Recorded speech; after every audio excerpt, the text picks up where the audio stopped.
कहा था कि one is compound statement and another is simple statement. दो बात की बात थी। अब सबसे बड़ी इंपॉर्टेंट बात होती है कि पहले तो कंपाउंड स्टेटमेंट कौन सी होती है और सिंपल कौन सी होती है। इससे पहले हमें ये पता होना चाहिए था, जो हमने कल स्टार्ट ही किया था अभी, कि मैथमेटिकल स्टेटमेंट किसको बोलते हैं।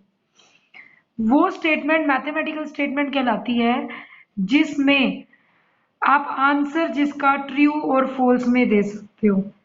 मतलब जिस स्टेटमेंट का decision can be taken in true और फॉल्स, जिसका डिसीजन, जिस स्टेटमेंट का डिसीजन ट्रू या फॉल्स में लिया जा सकता है उसे हम मैथमेटिकल स्टेटमेंट बोलते हैं। रीजन क्या है कि जैसे अगर मैंने आपको बोला कि शी इज ब्यूटीफुल, तो this is not a statement, sentence है, स्टेटमेंट नहीं है। मैथमेटिकल सेंटेंस तो सारे बन जाएंगे, लेकिन ये मैथमेटिकल स्टेटमेंट क्यों नहीं है? क्योंकि किसी को शायद वो ब्यूटीफुल लगती हो और किसी के लिए वो ना हो। जरूरी नहीं होता है, मान लो कोई पर्सन आपको पसंद नहीं है, यू डोंट लाइक हिम और हर, तो आपके लिए तो वो नहीं है ना फिर। और अब हम कह दें कि womens are more religious, women are more religious than man, तो this is a sentence not statement. जरूरी नहीं है कि हर केस में ट्रू हो कि हर वुमेन ही मैन से ज्यादा रिलीजियस होती है, पूजा पाठ ज्यादा करती है, नहीं। men are more sometimes in some cases, so it is not true। अगर हम ये कह दें कि men drink men have soft drinks, तो हार्ड ड्रिंक लेते हैं, सॉफ्ट ड्रिंक लेते हैं, तो ऐसा नहीं है ना कि वो एक सेंटेंस बन जाए, क्योंकि हम उसको ट्रू और फॉल्स में नहीं कह सकते। लेकिन अगर हम कहें कि Chennai is capital of Tamil Nadu, तो वहां पर हम ट्रू या फॉल्स बता सकते हैं। है तो ट्रू, नहीं है तो फॉल्स। ठीक है। अब जहाँ पे फायर इज हॉट, तो हमें पता है ट्रू आएगा। 5 इज लेस देन 7, तो ट्रू। और मैं कहूँ 7 इज लेस देन 5, तो फॉल्स। तो जो चीजें ट्रू या फॉल्स का फैसला कर देती हैं वो हमारी मैथमेटिकल स्टेटमेंट होती हैं। और स्टेटमेंट में हमने ये पढ़ा था कि कोई भी टर्म जिसको आप स्टेटमेंट बोल रहे हो उसमें आपकी सिंपल भी होती है, कंपाउंड भी। सिंपल में क्या चीज होती है कि वो ब्रेक नहीं हो सकती आगे। और कंपाउंड स्टेटमेंट क्या होती है, जिसको दो या दो पार्ट से लेकर हमने बनाया था वो ब्रेक हो सकती है, तो उसे हम क्या बोल देते हैं, कंपाउंड स्टेटमेंट। अच्छा, अभी हम एक बात और भी कह सकते हैं। अगर मैं एक लैंग्वेज लिखूं तो इसको ध्यान से देखना, ये नोट्स भेज दूंगी। अ सेंटेंस इज अ स्टेटमेंट। हम एक बात और भी कह सकते हैं, कोई भी सेंटेंस स्टेटमेंट बनता है इफ, अगर ये दो बातें हो, इट इज डिक्लेयर्ड और साइंटिफिकली प्रूव्ड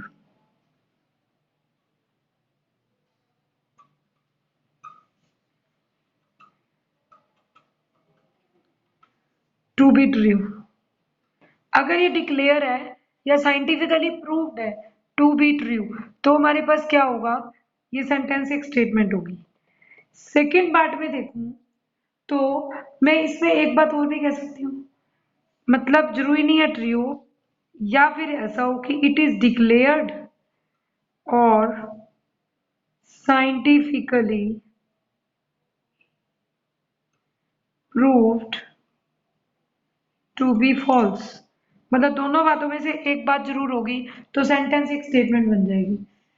बट एक सेंटेंस स्टेटमेंट कब नहीं होती है, a sentence is not a statement, कोई भी सेंटेंस स्टेटमेंट नहीं होगी if, number one,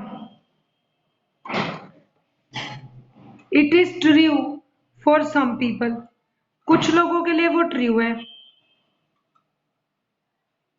it is true for some people and false for others.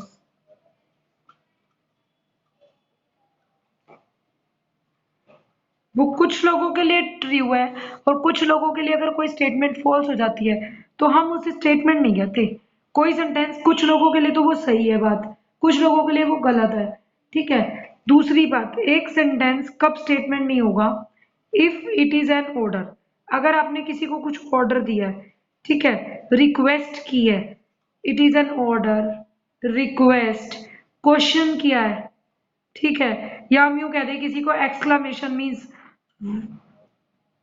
Exclamation, bravo, wow, इस टाइप से कोई सेंटेंस लिखा हुआ है तो दीज ये भी कभी स्टेटमेंट नहीं बनते, ठीक है।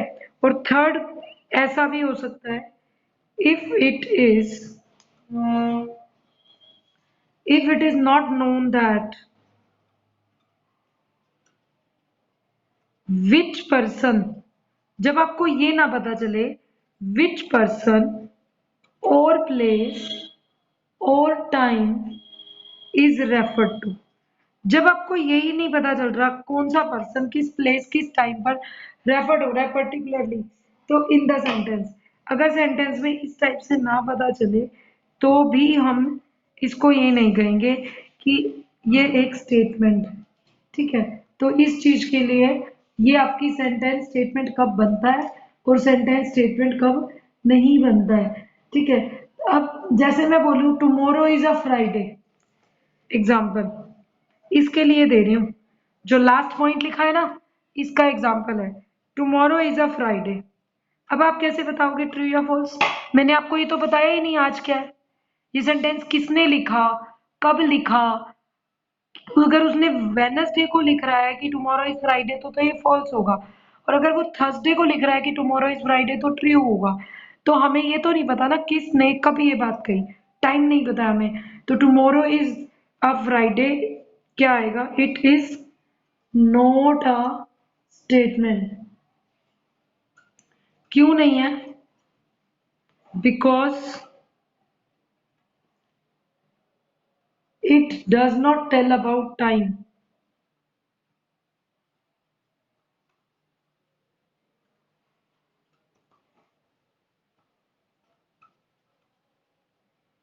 ये आपको ये नहीं बता रहा कि किस टाइम पर। बेटा ये नोट्स जो है आपके ये मैं भेज दूंगी, इसको कॉपी यहाँ से नहीं कर सकते, मेरे पास बुक नहीं है एलिमेंट्स की, तो मैं आपको इसीलिए दूसरे नोट्स में करा रही हूँ। तो अब ये भी एक्स्ट्रा भी हो जाएंगे और आपके वहाँ एलिमेंट्स का तो आपके पास है ही टॉपिक, ठीक है। तो अब ये टाइम रेफर जहाँ नहीं पता चलता है वहां पर हम क्या बोल देते हैं कि it is not a statement. अब अगर मैं आपको ऐसा सेंटेंस लिख दूं, Kashmir is far from here, अब आपको कैसे पता ट्रू या फॉल्स? अगर कोई हिसार खड़े होके बोल रहा है तो वो ठीक है, और कोई कश्मीर की बाउंड्री पे खड़ा होके बोल रहा है Kashmir is for from here, उसके लिए तो वो फार है। जैसे कि हम अपने घर में होते हैं तो हम किसी को तो वही मार्केट बहुत पास लगती है, वो अपनी सोच हो जाती है उसी डिस्टेंस में, और किसी के लिए ये हो जाता है कि बहुत दूर है। बट अब कोई कश्मीर के पास रहता है और कोई कश्मीर के दूर रहता है, तो हमें नहीं पता ना फ्रॉम वेयर, हमें प्लेस नहीं पता है, तो it is not referring the place, place referring नहीं हो रही, तो it is not a statement. क्यों नहीं है? Because it does not tell about the place, it does not tell about the place it is referring to here। here के साथ कौन सी प्लेस रेफर हो रही है उस जगह का नाम नहीं पता है, तो भी ये सेंटेंस है लेकिन स्टेटमेंट नहीं है, ठीक है। She is a mathematics graduate, अब ये लिख दिया, अब ये देखो अभी आपको लगेगा कि फिर ये तो she is a mathematics graduate लिख देते हैं। अब मैंने कहा कि वो मैथ्स में ग्रेजुएशन किया हुआ है, कौन, हमें ये तो नहीं पता है, तो इसको भी स्टेटमेंट नहीं बोलेंगे, क्योंकि मैंने कहा she is a mathematics graduate, क्या पता किसकी बात कर रही हूँ मैं, मैंने पर्सन तो बताया नहीं। अगर मैं पर्टिकुलरली किसी का नेम दे दूं राहुल इज मैथमेटिक्स ग्रेजुएट, तो अगर राहुल ने की हुई होगी तो आंसर ट्रू आ जाएगा, नहीं की हुई होगी तो फॉल्स आएगा। इफ आई से सीता इज मैथमेटिक्स ग्रेजुएट, अगर उस मैथमेटिक्स ग्रेजुएट है रियलिटी में तो ट्रू, और अगर वो नहीं है तो फॉल्स। इट मीन्स शी में तो हम पर्सन नहीं पता है, तो we can not say true और false, so it is not a statement. अब ये स्टेटमेंट क्यों नहीं है? बिकॉज आपको तीनों उस लास्ट पॉइंट के एग्जाम्पल बता दिए। It does not tell about person, कौन सा person? It is referring to she. She के साथ कौन सा पर्सन रेफर करना चाह रही है उसके बारे में तो इसने बताया ही नहीं है। ठीक है, नेक्स्ट आपका टॉपिक है, फर्स्ट जो टॉपिक इसमें और आता है next, negation of a statement. अब कोई भी स्टेटमेंट दी जाएगी आपको, आपको क्या करना है, उस स्टेटमेंट का नेगेशन करना है। नेगेशन मतलब क्या होता है? Denial of a statement. ठीक है, द डिनायल मतलब डिनाई कर देना उसको।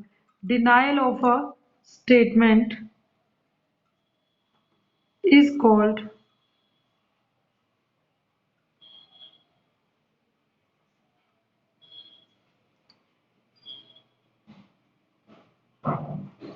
negation। Denial of a statement is called negation of a statement. जब किसी चीज को बेटे आप मना कर देते हो ना कि आपने कोई काम किया और आपने कहा कि अब इसका नेगेटिव लिखना है, तो वो क्या चीज होती है? नेगेशन। डिनाइल करना किसी भी स्टेटमेंट का, वो नेगेशन होती है। जैसे कि ना हम यूं बोलते हैं कि पी कोई स्टेटमेंट है तो हम उसका नॉट पी करते हैं, और वो बनती कैसे है? तीन चीजों से बनती है। या तो आप नोट लगा दो, या आप it is not the case लिख दो। देखो, negation of a statement can be written as, negation कैसे लिखा जाता है बेटा किसी भी स्टेटमेंट का? जैसे हम लिखते हैं, उसी सेंटेंस के आगे लगा दो, it is not the case that, और जो आपको सेंटेंस दिया होता वो, मैं यूं कह दूं कि 2 इज इवन नंबर। अब इसका नेगेशन करना हो तो it is not the case that 2 is even number. या आप ऐसे भी यूज कर सकते हैं phrase, it is false that 2 is even number. मतलब मुझे किसी बात को उल्टा करना है। मेरा मतलब ये नहीं होता कि ट्रू है तो मैं उसको फॉल्स क्यों बना रही हूँ, या फॉल्स है तो ट्रू क्यों बना रही हूँ। हमारा मतलब क्या होता है कि आपको ये बोला जाएगा दी हुई बात का डिनाई कर दो। अब किसी ने कहा 2 इवन नंबर है, मुझे ट्रू और फॉल्स तो बाद में देखना है। अगर मुझे इसी बात को उल्टा कहना है तो मैं क्या कहूंगी कि it is not the case, मतलब ये वो केस नहीं है कि 2 इवन नंबर है। या इट इज फॉल्स दैट, ये फॉल्स है कि 2 इवन नंबर है। हमने उस बात को उल्टा कर देना है। ठीक है, हम ऐसे भी कर सकते हैं, और अगर आप वैसे लिखना चाहें तो आप नोट भी कर सकते हो। जैसे मान लो मैं आपको, यहाँ पर क्या होता है, पी स्मॉल क्यू से स्टेटमेंट्स को डिनोट करते हैं, और अगर मैंने ऐसे करके लिख दिया पी, इसका मतलब P is a statement, Tokyo is capital of Japan.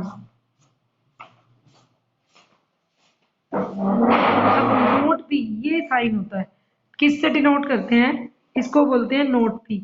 ऐसे करके साइन लगा दो, this is note P. Note P में आप क्या लिखोगे? या तो आप लिख दो it is not the case that, और सारा ये सेंटेंस दोबारा लिख दो, Tokyo is capital of Japan. हमने इसका नेगेशन कर दिया। दूसरा, हम नोट पी ऐसे भी लिख सकते थे, Tokyo is not capital of Japan. हम डायरेक्ट भी लिख सकते थे कि टोक्यो कैपिटल नहीं है जापान की। और नोट पी ऐसे भी लिख सकते थे, इट इज फॉल्स दैट। जब आप it is not the case या इट इज फॉल्स लगाते हो तब आपने वो चीज नहीं लिखनी है, फिर आके नोट मत लगाना, क्योंकि आपने पहले ही नेगेशन कर दिया दैट। फिर तो वही सेंटेंस पूरा as it is, Tokyo is capital of Japan.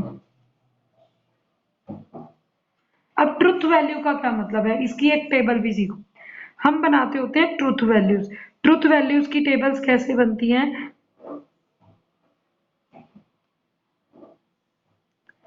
ये पी और ये नोट पी, नोट पी को क्या बोलते हैं? नेगेशन। ठीक है, और पी आपकी कोई स्टेटमेंट होगी, और कोई भी स्टेटमेंट के दो पहलू होते हैं, या तो वो ट्रू होगी या वो फॉल्स। अगर ट्रू है तो नेगेशन पी फॉल्स बन जाएगा, और अगर फॉल्स है तो नेगेशन पी ट्रू बन जाएगी। भाई अगर मैंने कहा 2 इज इवन तो पहले से ही ट्रू है, और जब मैंने लिखा कि it is not the case की 2 इज इवन तो आप फॉल्स बोल रहे हो।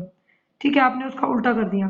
उल्टी हो जाती है। और अगर मैंने कहा टू इज ऑड तो वो पहले से ही फॉल्स है।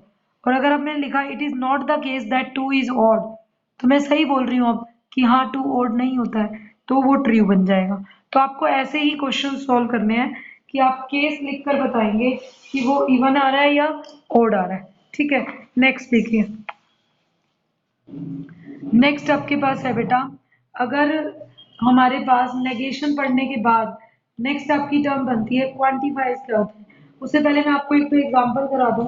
सपोज मैंने लिखा p is 5 is less then 7, तो ये क्या है, ट्रू है। लेकिन इसका नेगेशन p अपने आप फॉल्स हो जाएगा। आप लिखोगे 5 इज नॉट लेस देन 7 या it is not the case 5 is less then 7। तो आप इस तरीके से बना सकते हैं तो नेगेशन p। नेक्स्ट आपके पास टर्म आती है जो हमने नेगेशन p के बाद पढ़नी है, दैट आर क्वांटिफायर्स। ठीक है, व्हाट आर क्वांटिफायर्स। क्वांटिफायर्स क्या होते हैं, expresses how many values in the domain make the claim true. Quantifier general idea का ये एक्सप्रेस करता है कि सपोज कितने वैल्यूज हैं जो डोमेन को ट्रू बनाती हैं, वो हमारे पास क्वांटिफायर होता है। क्वांटिफायर का मतलब पता है क्या होता है कि हम किसी चीज को किस हद तक ट्रू कह सकते हैं, ये बात है। मीन क्वांटिफायर इज, क्वांटिफायर क्या करता है, expresses how many values in the domain make claim true. कितनी वैल्यूज हैं जो इस क्लेम को ट्रू करती हैं। जैसे नॉर्मल इंग्लिश में वाइड रेंज ऑफ क्वांटिफायर्स है। क्वांटिफायर्स का मतलब क्या होता है, जैसे some, a couple of, a few, many, most. ठीक है, ये आपके इंग्लिश में क्वांटिफायर्स है, मैं लिख देती हूँ। इन इंग्लिश, इंग्लिश में तो हमारे पास there are many quantifiers as, कैसे हैं, जैसे कि मैं बोलूं some, a couple, a few people. ठीक है, many, most, most of the people etcetera. बहुत सारे मिलेंगे आपको। बट मैथमेटिक्स में, जो मैथमेटिकल रीजनिंग है, हम दो क्वांटिफायर्स यूज करते हैं। In mathematical reasoning we use two quantifiers. अब बेटे हम दो ही क्वांटिफायर्स यूज करेंगे और वो दो क्वांटिफायर्स क्या है, एक होता है देयर एग्जिस्ट, उल्टा ई लिखते हो, और एक होता है उल्टा ए, इस टाइप से। इसे बोलते हैं फॉर ऑल और इसको बोलते हैं देयर एग्जिस्ट। ठीक है, मतलब कहीं ना कहीं कुछ तो है ऐसा, हम ऐसे बोलते हैं कोई एलिमेंट ऐसा जरूर मिलेगा, तो देयर एग्जिस्ट। और फॉर ऑल होता है जो सबके लिए हो जाता है। ठीक है, तो quantifier there exist is known as, अब इनके नेम्स हैं। जो देयर एग्जिस्ट है उसको हम बोलते हैं, ऐसे लिख देती हूँ मैं, जो देयर एग्जिस्ट है, और दूसरा आपके पास क्या है, फॉर ऑल। दो क्वांटिफायर्स हैं। देयर एग्जिस्ट का नाम है एग्जिस्टेंशियल क्वांटिफायर। ठीक है, इसके नाम से ही बना है, जैसे देयर एग्जिस्ट है तो देयर एग्जिस्ट को बोलते हैं बेटा एग्जिस्टेंशियल क्वांटिफायर। ये आपके पास एग्जिस्टेंशियल क्वांटिफायर है। और जो फॉर ऑल होता है उसे क्या बोलते हैं, यूनिवर्सल क्वांटिफायर। यूनिवर्सल क्वांटिफायर, ये आपका यूनिवर्सल क्वांटिफायर होता है। देखो जब आप देयर एग्जिस्ट लेते हो तो it can be replace by equivalent phrases. Like there exist को हम दो इक्विवेलेंट फ्रेसेस से भी चेंज कर सकते हैं। It can B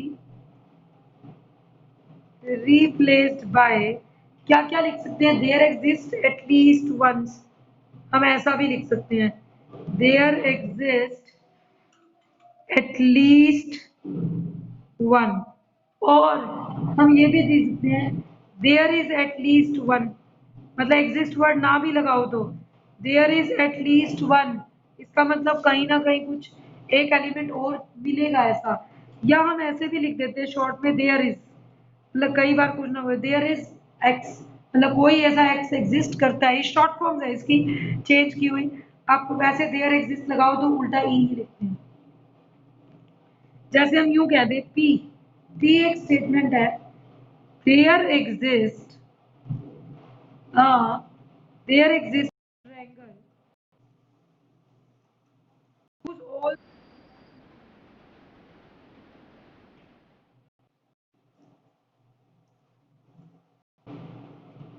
there exists a triangle whose all sides are equal। हमने एक ऐसा लिख दिया कि कोई एक ऐसा ट्रायंगल जरूर एग्जिस्ट करता है, कोई तो ऐसा करता होगा जिसकी सारी साइड्स इक्वल हो। तो दिस मीन्स कि एटलीस्ट कम से कम एक ट्रायंगल जरूर मिलेगा जिसको हम इक्विलेटरल ट्रायंगल बोल देते हैं। अब कहीं भी मिलते बट सारे नहीं होंगे, कोई ना कोई ऐसा ट्रायंगल तो जरूर होगा जिसकी तीनों साइड्स इक्वल हो जाए। तो ये होता है एग्जिस्टेंशियल, भी कुछ एग्जिस्ट करता है। और यूनिवर्सल क्वांटिफायर क्या कहता है, फॉर ऑल होता है। और इसको हम it can be replaced by, और हम इसको रिप्लेस किससे कर सकते हैं, it can be replaced by for every. ठीक है, और उल्टे ए के सिंबल से लिखते हैं।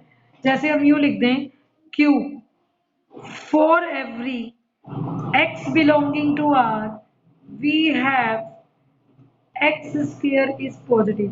हमें पता है कोई भी रियल नंबर ले लूं तो x स्क्वायर हमेशा पॉजिटिव होता है, इसका मतलब x स्क्वायर पॉजिटिव हर रियल नंबर के लिए ट्रू है। तो इसको हम बोलते हैं एग्जिस्टेंशियल क्वांटिफायर और इसको यूनिवर्सल क्वांटिफायर। ठीक है, ये हमें एग्जिस्टेंशियल और यूनिवर्सल क्वांटिफायर है। नेक्स्ट जो आपकी टर्म है वो देखिए, negation of statement involving quantifier. अगर किसी स्टेटमेंट में क्वांटिफायर हो तो उसका नेगेशन कैसे लिखते हैं, negation of statement involving quantifier.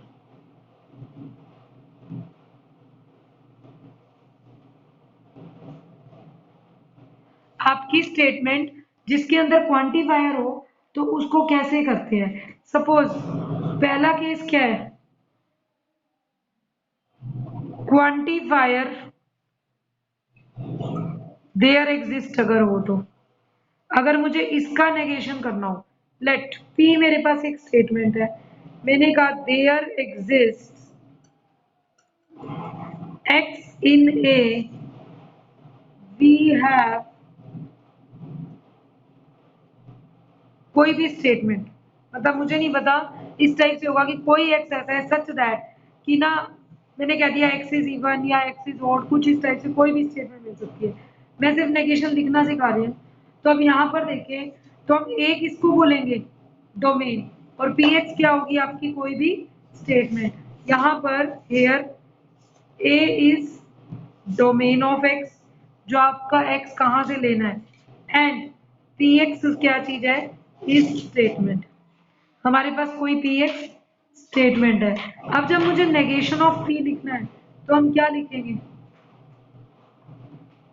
For all X in A we have negation of P x. मतलब उल्टा करना है तो हम क्या कहेंगे, मान लो मैं कह दिया कोई ना कोई एक्स ऐसा जरूर मिलेगा जो इवन है। अब मेरे को तो इसकी बात उल्टी करनी है, इवन इसका मतलब कोई भी नहीं होना चाहिए। तो हम क्या लिखेंगे, for all X in A negation P x, मतलब पी एक्स कोई भी एक्स इवन नहीं होना चाहिए, एक्स इज नॉट इवन। मैंने कहा देयर एग्जिस्ट एक्स, कम से कम एक एक्स ऐसा जरूर मिलेगा जो इवन होगा। मैं इस बात को उल्टा करना चाहती हूँ। मैंने कहा कोई ना कोई वहां पर था, आपने कहा कि एक रूम है उसके अंदर या कोई गेम है, तो at least there exist one student from first class, मतलब उस गेम में एक स्टूडेंट फर्स्ट क्लास का जरूर है।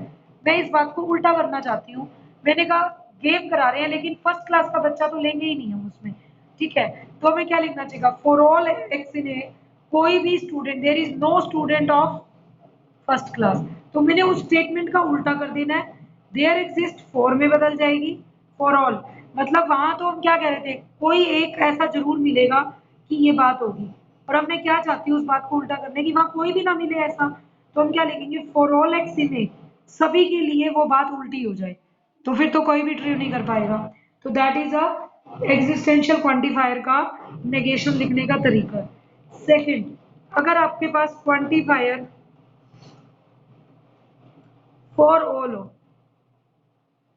ठीक है, क्वांटिफायर जो है फॉर ऑल, और अब इसका नेगेशन करना हो तो जैसे मैंने आपको स्टेटमेंट दे दी, इस टाइप से होगी, फॉर ऑल एक्स इन ए, और अब मेरे पास पी एक्स है, मैंने कहा हर एक्स के लिए कोई रिजल्ट ट्रू है, सबके लिए ट्रू है, और अब मैं बात क्या करना चाहती हूँ, इसका नेगेशन। मैंने कहा क्लास फर्स्ट क्लास के सारे बच्चे इस डांस में पार्टिसिपेट कराने हैं, मैं उस बात को उल्टा करना चाहूँ तो अगर एक भी बच्चा छूट गया तो सारे तो नहीं आए ना, तो बात हो गई कंप्लीट। मैंने एक बात बोली, मतलब मान लो मैंने एक स्टेटमेंट बोली कि ना फर्स्ट क्लास का हर बच्चा डांस में इन्वॉल्व था, तो तुम मेरी बात को अगर उल्टा करना चाहते हो नेगेशन, तो तुम क्या कहोगे कि एटलीस्ट एक बच्चा तो मुझे ही पता है वो नहीं था, और आप कैसे कह रहे हो कि सारे बच्चे थे। तो अगर आप एक भी ऐसा बता देते हो कि इस एलिमेंट के लिए तो वो रिजल्ट ट्रू नहीं है, तो फॉर ऑल तो यूज नहीं कर सकते, तो नेगेशन हो गई। तो नेगेशन का फॉर ऑल का उल्टा क्या लिख देंगे, there exist X in A, कोई एक एक्स जरूर है जिसके लिए हमारे पास पी एक्स की स्टेटमेंट का नेगेशन है। एक एलिमेंट भी उस बात को डिनाई करता हो, सारे ट्रू कहते हैं तो ठीक है, बट अगर एक भी ऐसा मिल गया जिसने उस बात को गलत साबित कर दिया, तो वो बात तो गलत साबित होगी ना। फॉर ऑल वाली को कोई ऐसा रूल जिस पर सबकी सहमति चाहिए हो, अगर उसको रोकना हो तो एक ही काफी है। अगर मैंने बोला कि 99% भी हुआ तो भी हम ये रूल नहीं लगाएंगे, 100% होगा तभी है। अब एक भी अगर नेगेशन आ गया तो मेरा 100% तो टूट गया। तो फॉर ऑल को उल्टा करने के लिए एक ही काफी है जो गलती कर दे।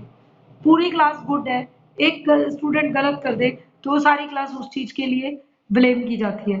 तो इसी तरीके से, बट अगर एक भी बच्चा सही, एक ऐसा है जो वो काम कर रहा है और मुझे उस चीज को नेगेशन करनी है, एक बच्चा शरारत करता है, अगर मैं उसी को ही हटा दूं, उसी का ही नेगेशन कर दूं फॉर ऑल, मतलब अगर एक बच्चे ने शरारत की है और मैं सबके लिए अब बैन कर दूंगी,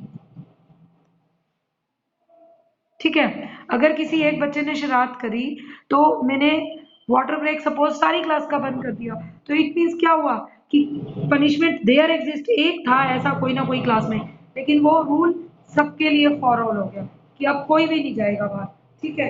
तो ये चीज होती है जब आप टर्म्स पढ़ते हो, आप अपनी क्लास के एग्जाम्पल से कर सकते हो। If one student makes disturbance in the class तो ऑल स्टूडेंट्स आर पनिश्ड, ठीक है। फॉर ऑल, उस बात को उल्टा करने के लिए हम क्या करते हैं कि एक ने शरारत करी, हम सबको बोल देंगे कोई भी वाटर ब्रेक में बाहर नहीं जाएगा, तो फॉर ऑल होगी। बट अगर मैं कहूँ एक बात सभी के लिए ट्रू है, सबको अलाउड है, और सबका बंद कराने के लिए फिर वही बात, अब सबके लिए अलाउड था, फिर वही कि अगर एक भी ऐसा हो गया देयर एग्जिस्ट हो, अपोजिट होगी बात। मैंने कहा सारे बच्चे पार्टिसिपेट कर रहे हैं, तुमने आगे बता दिया एक ने तो नहीं किया, तो वो 100% टूट गया। तो फॉर ऑल को नेगेशन करने के लिए देयर एग्जिस्ट लगाओ, स्टेटमेंट का नेगेटिव लिख दो उल्टा करके, और अगर देयर एग्जिस्ट का नेगेशन करना है तो फॉर ऑल लिखकर और आगे स्टेटमेंट का नेगेशन कर दो। तो इंटरचेंजिंग फ्रेज क्या करना है, देयर एग्जिस्ट को फॉर ऑल से, फॉर ऑल को देयर एग्जिस्ट से, और दूसरा पी एक्स को नॉट पी एक्स से, आपकी स्टेटमेंट का नेगेशन आ जाएगा। Suppose there exist a number, मैंने एक एग्जांपल लिया, एग्जांपल देखो P, there exist a number, कोई नंबर एग्जिस्ट करता है बेटा, एक्स सच दैट, ऐसा एक्स एग्जिस्ट करता है such that X lies between 0 and 1। तो अब मैं अगर नेगेशन भी लिखना चाहूं तो मैं क्या लिखूंगी, नेगेशन भी लिखूं तो फॉर ऑल,